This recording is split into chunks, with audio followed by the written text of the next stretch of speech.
Olá, pessoal. Hoje tem o Internacional em campo, à noite, contra o Fortaleza. O Fortaleza é o penúltimo colocado no campeonato e o Internacional, todos sabem o que está vivendo: duas eliminações, o baixo astral danado e boa parte da torcida questionando a permanência do treinador, enfim. Ele está descrevendo o quadro, né, do Internacional para definir que é um jogo absolutamente decisivo. Só tem uma saída, uma única alternativa para que a atual comissão técnica seja mantida, que é a vitória em cima do Fortaleza. Porque se tu tem uma projeção de futuro, né, que campeonato o Inter vai disputar? Uma vaga na Libertadores ou lutar para não ser rebaixado? Bom, passa por um jogo em casa contra o vice-lanterna. Porque se não ganha do vice-lanterna, do Fortaleza, que não vem ganhando de ninguém, não é um vice-lanterna que está assim em recuperação. Não, só perde. Se o Inter não ganha desse adversário jogando em casa nesse momento, bom, aí fica claro que a situação é olhar para baixo, morrendo de medo. E aí não interessa. Aí se impõe uma troca. Eu acho que isso acabaria inevitavelmente acontecendo. Né? Para muitos já deveria ter acontecido, mas eu acho que o Inter já fez várias vezes esse movimento de mudar, né? E, enfim, é complicado a gente tomar uma decisão que as coisas não funcionaram bem do gauchão para cá, isso é indiscutível. Isso é indiscutível. Né? Do gauchão para cá, as coisas não funcionaram bem, é impressionante como o Inter não teve capacidade de se manter reagrupado, organizado, motivado. Fazia isso em alguns jogos, não na rotina. Houve uma zona de conforto depois da vitória no gauchão. Todo mundo se acomodou, né? Inclusive algumas decisões do treinador, como, por exemplo, o Wesley. O Wesley hoje está fora do jogo. Mas sabe quem tirou o Wesley do jogo? Foi a diretoria, porque ele tem uma proposta para sair. Ele está negociando. Por isso que ele está fora. Está aqui, ó. Wesley, atleta tem negociação em andamento e está fora dos relacionados. Isso quando o Inter divulgou hoje, logo depois do meio-dia, a relação dos jogadores. E aí aparece ali o Ivan, que está fazendo recuperação e tal.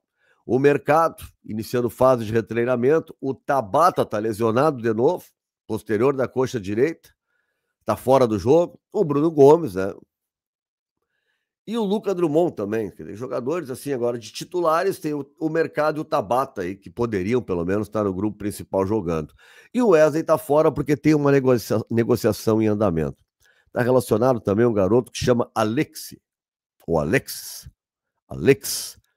com acento fechado, assim, Alex, aberto, né? E é também uma das novidades aí na relação do Roger. No mais, tá todo mundo lá, tá o Ener Valencia, tá, né? Eu tô procurando aqui, o Borré tá ali, Rafael Borré, né? Tá ali o Borré? Não, o Borré tá fora do jogo. O Borré foi expulso, claro, tá fora do jogo. Não tinha como estar no jogo, né, do Grosso. Mas tá ali o Vitão, o Vitinho. Então, assim, ó, o time do Internacional que deve jogar, tá? Com a saída do Wesley. E eu insisto nisso, cara. Pô, o Roger podia ter tirado o Wesley antes, cara. O Wesley não precisava de uma negociação para sair. Vem jogando mal, tem um gol em toda a temporada. O cara é atacante. Rocher, Aguirre, Vitão, Juninho e Bernabé. Thiago Maia, Alan Rodrigues. Vitinho, Alan Patrick, Carboneiro e Ricardo Matias. Esse é o time do Internacional que deve pegar hoje Fortaleza. Tá? E é um jogo para ganhar do Fortaleza. Não sei se vai ter muita gente, não era procura grande. Eu imagino que tenha pouca gente. Pouca gente. Porque o Baixo Astral é grande, né? Em agosto o Inter não disputa título mais. Ganhou o gauchão, é o que vai ter para comemorar, mas título o Inter não disputa mais. Agora resta paixão pelo clube, a possibilidade de montar novamente um time, fazer esse time ser competitivo, né? Porque é muito constrangedor, cara. Tu vê, por exemplo, né, o Flamengo com 46 pontos e o Inter, nesse momento, com 24 pontos. Cara, isso aí não é essa distância. 22 pontos, cara. Não é essa distância do Internacional para o Flamengo. Vamos para a 22ª rodada. Então são 22 pontos, 22 rodadas, é um ponto por rodada. Né? Não pode, esse não é o Inter, cara. Esse não é o Inter. Aí o Inter precisa voltar a jogar, voltar a querer, voltar. Agora, é inadmissível tu ver o Inter dentro do Beira-Rio como se jogasse, né, sei lá, em outro estádio, alguma coisa. A frieza que o Inter entrou nos jogos de Flamengo e Fluminense, onde é que estava o time do Inter? Que o Flamengo é melhor, todo mundo sabe. Agora, o enfrentamento tu pode fazer, o Inter já fez tantas vezes com time maiores, foi campeão do mundo contra o grande Barcelona. Agora não dava para fazer um enfrentamento digno contra o Flamengo? Nenhum. Contra o Fluminense. Quem dizia antes da eliminação do Inter que o Fluminense era melhor? O Fluminense chama a atenção do Brasil na Copa do Mundo. Até então ninguém dava nada pro Fluminense. De repente, o Fluminense contra o Inter era uma seleção. O Inter quase não finaliza contra o Fluminense. E é eliminado pelo Fluminense. Aí vem o Flamengo. E o Inter é eliminado pelo Flamengo. Ao natural. Isso que é o problema. Não foi aquela eliminação brigando, pressionando o adversário, jogando em casa 1000, usando. Não, não. Foi uma eliminação constrangedora. Constrangedora. Onde o Inter ficou assim, né, era um time juvenil perto de um time profissional. E não é assim. O Flamengo é melhor, ok. Mas tu tem que saber fazer enfrentamento. Né? O Thiago Carpini chegou ontem aí no Juventude. Ontem ganhou fora lá do Ceará. O Juventude está fora, nesse momento, na zona de rebaixamento. Quer dizer, o cara chega fazendo alguma coisa. Não é possível que só coloque que não tem tempo, que o plantel isso, o plantel aquilo. Não, não, não. Dá para fazer melhor. Dá para organizar melhor. O trabalho do Roger, depois do Gauchão, infelizmente, não é um bom trabalho. Isso aqui, quando eu digo, não é porque o Roger ele não tem capacidade, ou o Roger. Não, o Roger é extremamente capaz, extremamente inteligente, conhece futebol, é professor, sabe lidar com as situações, foi um grande jogador, né? Mas nesse momento, na prática, as coisas não estão acontecendo. Aquilo que está sendo trabalhado, aquilo que está sendo colocado, e ninguém está dizendo que falta trabalho, claro que não, só que não está dando bons resultados. E quando eu digo resultado, não é só o placar do jogo. Desempenho bom, o Inter não joga nada. Há muito tempo. Eventualmente tem um momento que o Inter tem um lapso de memória. Lembra quando eu jogava bem? Daí ele vai lá e joga bem. Né? Alguns momentos que a gente viu na Libertadores. Né? E era isso. Não tem muita coisa. Então, hoje é um jogo que é preciso ganhar com afirmação. Aquele ganhar de 1-0 aos 45 do segundo tempo, gol de Chiripa, vale em qualquer situação, é 3 pontos, é maravilhoso, mas para o jogo de hoje não dá nenhuma afirmação. O Inter precisa hoje sinalizar que vai entrar novamente no campeonato, vai voltar a jogar. Não importa, alguém está dizendo agora, mas só agora, Nando, não importa. Antes tarde do que nunca.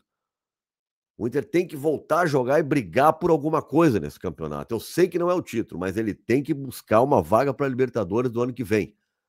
Para pelo menos ter uma projeção de algo maior em 2026. O Inter discute aí, gente, a questão da mudança de modelo de gestão e criou, né, 2 comissões, uma comissão com ex-presidentes e uma comissão de técnicos, né, para fazer uma avaliação sobre a situação financeira do clube e tal. E o ex-presidente Fernando Carvalho disse que está impedido de integrar a equipe responsável, né, porque ele alegou questões pessoais e profissionais. Não falei com o presidente Fernando Carvalho ainda, né? Pretendo tentar pelo menos conversar com ele. Eu acho uma pena, porque eu já disse para vocês, eu não me envolvo em política do Inter, de clube, quem é desse ou daquele lado, né? Eu olho para o Inter. E o trabalho de Fernando Carvalho no Inter foi extraordinário, né? Desde lá de trás até onde ele conseguiu trazer o Internacional, o que ele fez na condição dele de presidente, né? De revitalizar o clube, tornar o clube forte. Então o trabalho dele foi extraordinário, ele na prática mostrou o que sabe fazer. Aquela passagem dele ali no final de 2015, botaram ele numa fria, cara. Era uma diretoria falcatrua, né? Ele estava no meio daquilo, se viu como salvador da pátria, cheio de boas intenções, quando viu ele estava no meio de um bando ali, era uma confusão danada, né? Cheio de ratazana, cada um queria pegar um pouco de dinheiro. E aí, bom, Todo mundo sabe. Agora, não é isso, né? O trabalho do Fernando Carvalho enquanto ele comandou, para mostrar que ele tinha gestão. Não ali que ele entrou como para tentar salvar, né? Como gestão, que ele organizou, que ele fez. Aí nós podemos chegar, né?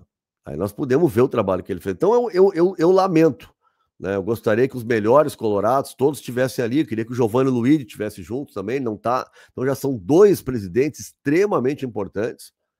Um pelo maior título da história do Inter, o outro responsável pela reforma maravilhosa que ficou o Beira-Rio, sem endividar o clube.